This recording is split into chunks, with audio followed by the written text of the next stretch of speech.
Euclid division algorithm method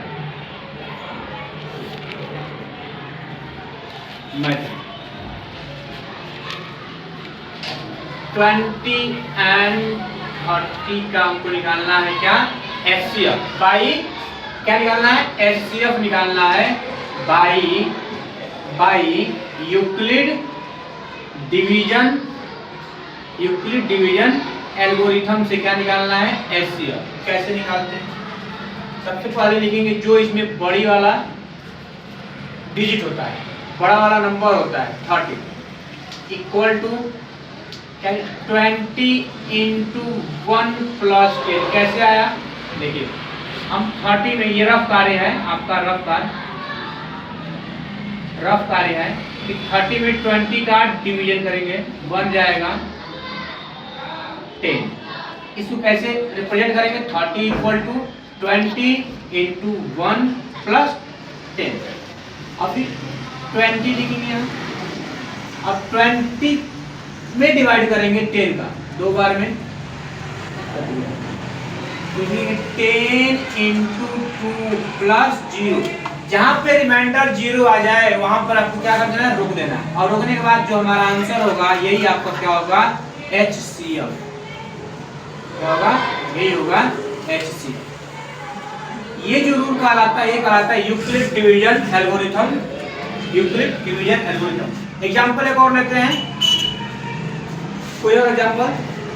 exercise 1.1 का first question का first part 1, 3, 5 and 225 का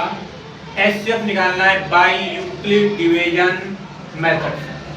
तो क्या करने वाले हैं, फिर रफ कार्य करेंगे वैसे ही। 225 में हम 135 से डिवीजन करेंगे, कितनी बार जाएगा, 1 बार जाएगा, ये हो गया 135, ये आपका 0, 12 में से 3 जाएगा तो 9। कैसे लिखेंगे, 225 इक्वल टू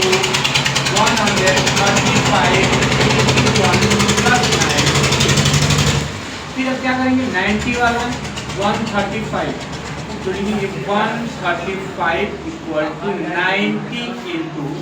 कितने बार जाएगा, ये 1 बार जाएगा, फिर आपका 5 और ये 4, तो क्या होगा 1 बार प्लस 45।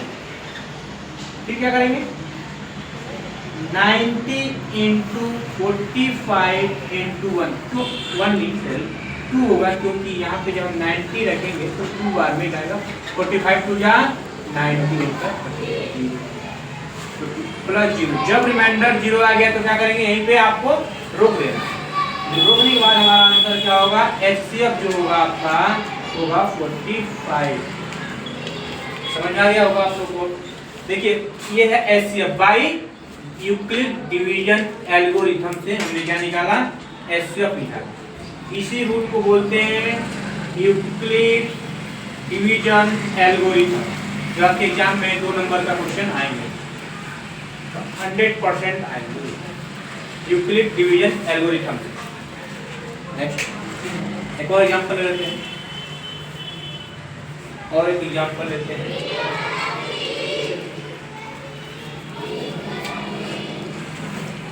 $196 and 38,220।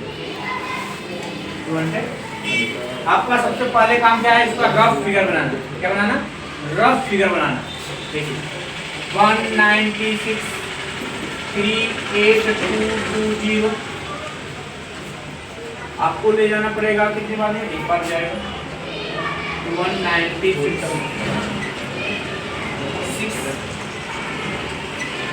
8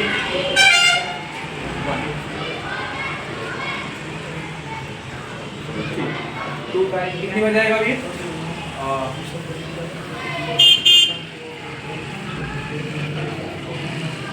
9 बार जाएगा क्या, 9 बार एक बार ले जाते हैं, 9 बार तो 9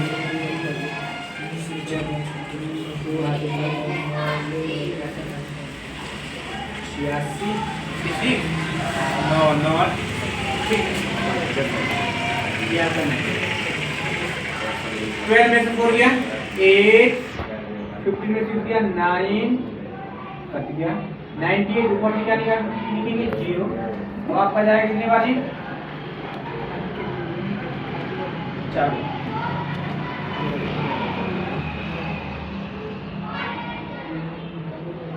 4 16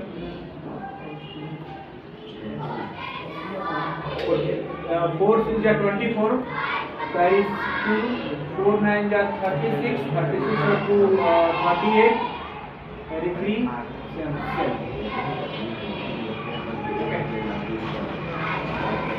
अब हो गया 6 मिल जाएगा तो 9 1 ओहो इससे हो गया ना ये आपका 5 बार जा रहा है कितने बार जा रहा है 5 बार जा रहा है कितना हो गया 5 9 जा 45 45 और 3 8 और 5 5 4 9 10 यानी आपको इसको लिख सकते हैं क्या 3 8 2 2 0 को हम लिख सकते हैं 196 into 195 प्लस 0 रिमाइंडर क्या आ गया 0 आ गया इसका आंसर क्या हो गया इसका एचसीएफ भी आपका हो गया 196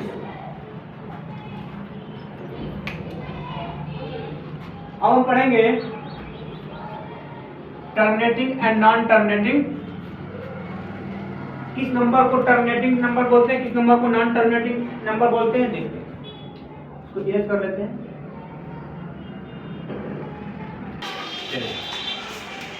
अब पढ़ने वाला है terminating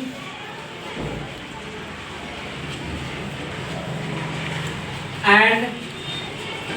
non terminating number non terminating number क्या होते हैं ये नॉन टर्मिनेटिंग टर्मिनेटिंग देखिए टर्मिनेटिंग का मतलब ऐसे नंबर जो पॉइंट के बाद भी कहीं ना कहीं जाकर के रुक जाए जैसे 2.25 माइनस में भी हो सकता है 2.32 ऐसे भी हो सकते हैं एग्जाम्पल है ये 1.232323 ऐसे डॉट इसको हम शॉर्ट में लिख सकते हैं 1.23 पे बार 23 का बार का मतलब हुआ 23 लगातार बढ़ रहा है ऐसे नंबर वो बोलते हैं टर्मिनेटिंग क्या बोलते हैं टर्मिनेटिंग नॉन टर्मिनेटिंग में क्या होता है ऐसे नंबर होते हैं जो पॉइंट के बाद भी वो कभी खत्म ही नहीं होते नॉन टर्मिनेट होते हैं मतलब कभी खत्म ही नहीं होते 2.013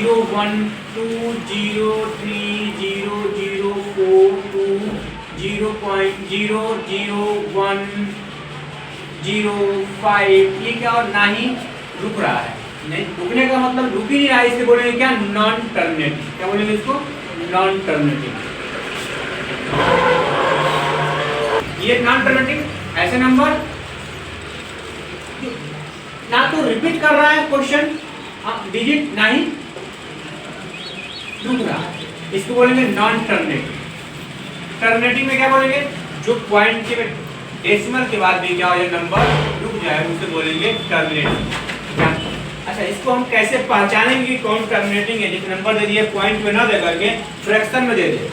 पॉइंट में ना दे करके फ्रैक्शन में दे दे यानी p/q के रूप में तो हम कैसे जानेंगे कि टर्मिनेटिंग है या नॉन टर्मिनेटिंग विदाउट डिवीजन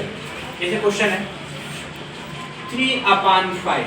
आपको कह रहा है क्वेश्चन कि ये आपको बताना है कि टर्मिनेटिंग है या नॉन टर्मिनेटिंग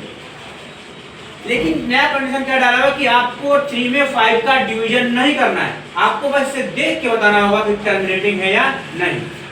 तो देखिए यानी p/q के रूप में कोई नंबर है p/q के रूप में कोई नंबर है वेयर जहां q नॉट इक्वल टू 0 है तो q का जो फॉर्म है q prime factor of q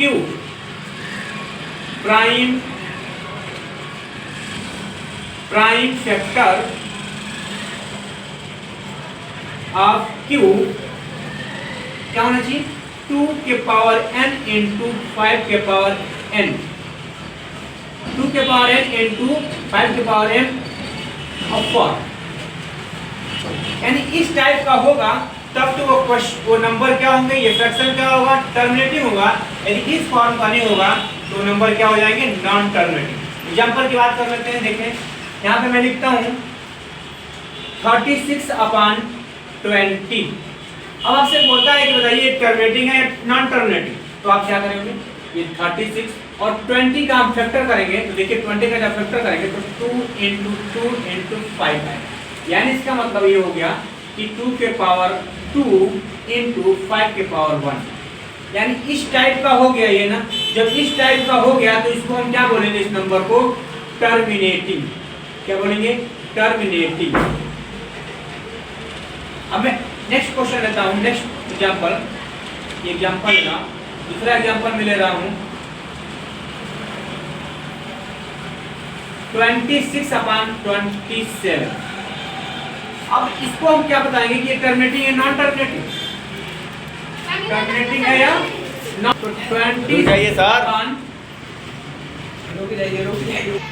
26/27 को ले सकते हैं 3 × 3 × 3, यानी ये आपका हो गया 26/3 के पावर 3। जो इसका डिनोमिनेटर है मींस क्यू जो है नॉन टाइप्स ऑफ 2 × 5 है ना। इस वजह से क्या हो गया, इसको बोलेंगे non terminating, non terminating number, यानी जिसका डिनोमिनेटर इस टाइप में नहीं होगा, 2 × के पावर n 5 के पावर m के रूप का नहीं होगा, तो उसको बोलेंगे नॉन टर्मिनेटिंग नंबर।